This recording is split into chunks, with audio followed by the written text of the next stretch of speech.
15. Today on the show, I want to talk about parental alienation.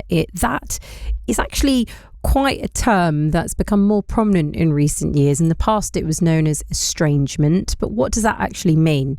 It's essentially when a child unjustifiably rejects or perhaps becomes hostile towards one parent, and it's largely due to psychological manipulation or subtle negative behaviours from another parent. Now, there's a new book out which is very much delving into this subject, and the reason that we're having this conversation today, it's called Understanding Parental Alienation: Theoretical Insights and Practical Strategies. And I'm hoping later on to have a chat with the author Ben Hine. But first, I'm joining the line now with family and relationship expert Teresha Young. It's great to have you on BBC Radio London. Thanks for joining me this afternoon. This topic is a very difficult one, isn't it? A child rejecting a parent. It can be very painful. It can be, Shay, and thank you for having me talk on this situation. Pleasure. Because for many parents, it can feel like a bereavement and deep sense of grief because the person they love is still alive, yet the relationship they once had feels lost. For the child as well, at the same time, it can be incredibly confusing and painful for the child because they may be carrying emotions that they don't know how to express. So it typically isn't about one person's pain. It's often a whole family experiencing pain in different ways. And the thing is about pain is that it doesn't always look like sadness. Sometimes you think about pain and grief and crying, but sometimes it can show up as anger. It might even be withdrawal, silence, frustration, all of those different things, because everyone's expressing it differently in those situations. So with regards to a child rejecting a parent and this kind of parental alienation, in recent months, I'd say especially this year, we've seen an array of social media accounts popping up of parents sharing their journeys, being more vocal around parental alienation. But this can be due to a number of reasons, can't it? Whether it's conflicting beliefs, bitter divorces, new partners, there can be an array of reasons for this. It sure can. And the important thing is that we don't rush to blame or jump to conclusions, because in many situations, people don't simply wake up one morning and decide to distance themselves from someone they love. There's often much more happening beneath the surface than we can see, and every family's circumstances are unique. So sometimes what we can feel is that some of these reasons can be because it happens after a separation, when a child is trying to adjust to living between two homes and maybe navigating a new family dynamic. Sometimes it can be the introduction of a new partner, and they're trying to figure out where they fit into this dynamic and how the relationship has changed. And again, sometimes it's not even one big event at all, Shay. Sometimes it can simply be years of small understandings, hurt feelings, and difficult conversations that have never really been talked through. And children, as they're growing older, their values are going to change, their beliefs are going to change, and it's not necessarily going to be in alignment with what their parents are believing and valuing at that time. So that can create tension within the relationship. So there's so many reasons. And also we have to talk about the mental health challenges that so many individuals and families are experiencing today. So there can be such a accumulation of things affecting that.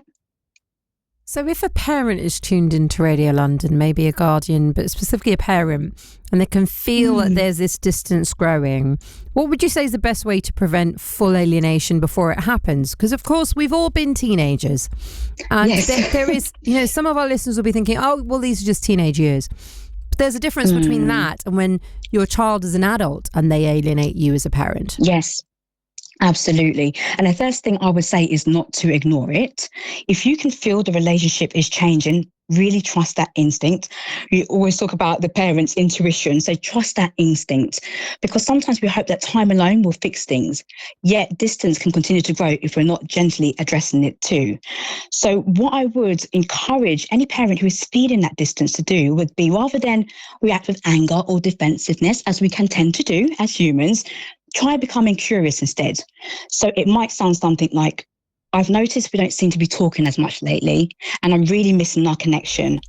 I've just been wondering, is everything okay between us? So again, that's not finger pointing, it's not blaming, it's more of a, why is not saying like, why are you ignoring me? Or why aren't you speaking to me anymore? It's more, help me to understand.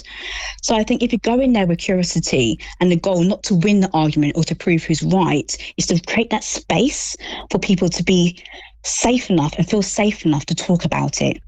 And also, I must say as well that even if you feel like the communication has completely broken down, don't be afraid to seek support. So whether that's through family therapy, mediation, or another trusted professional, asking for help isn't a sign that you failed. It's simply a sign that the relationship matters enough to invest in. What do you do? What's your advice to a young person who's in this dynamic? They just feel they need their space. Perhaps their voice is not being heard, although they are now an adult. You know, their parent is still treating them like a child, perhaps. Yes. How do they then best approach that conversation? Because there will be some people thinking, yeah, it's all... Yes, I could say, look, I can feel there's a distance, but that parent may not be the kind of person who wants to listen or have a conversation. That's just not the dynamic that they've had in their parenting style.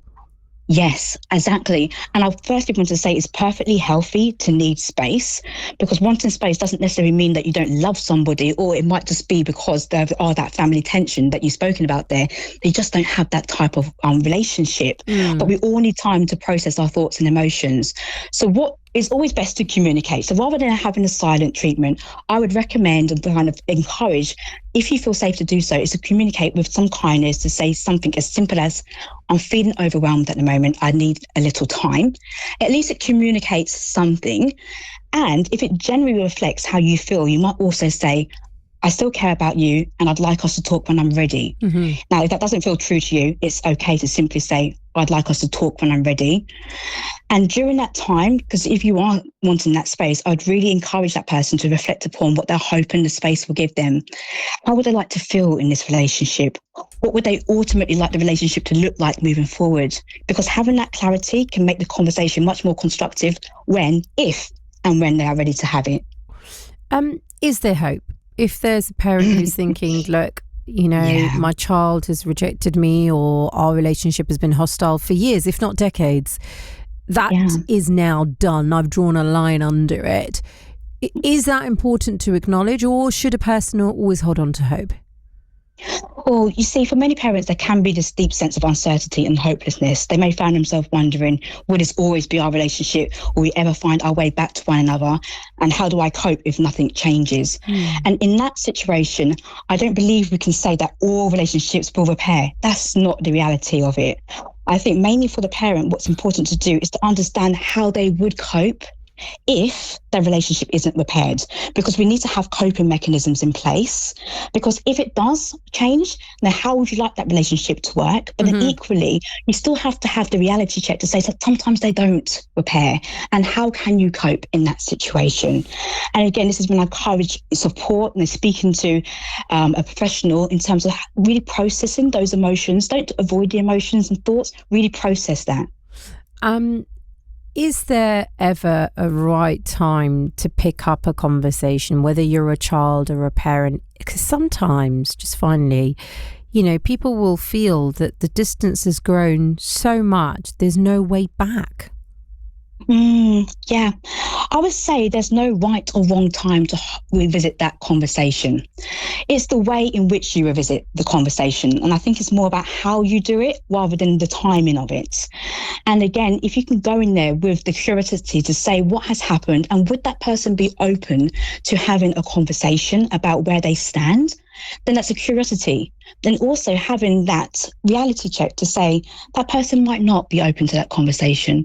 And that's okay too. And how will I manage that if that is the case? But there's no right or wrong time at all, Shay. I would say is how you go into that conversation.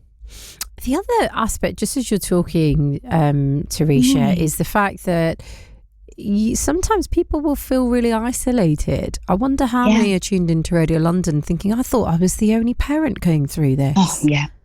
Do you find that a lot? Do you hear that a lot from individuals when they're talking to you, that they feel that they're alone in this conversation?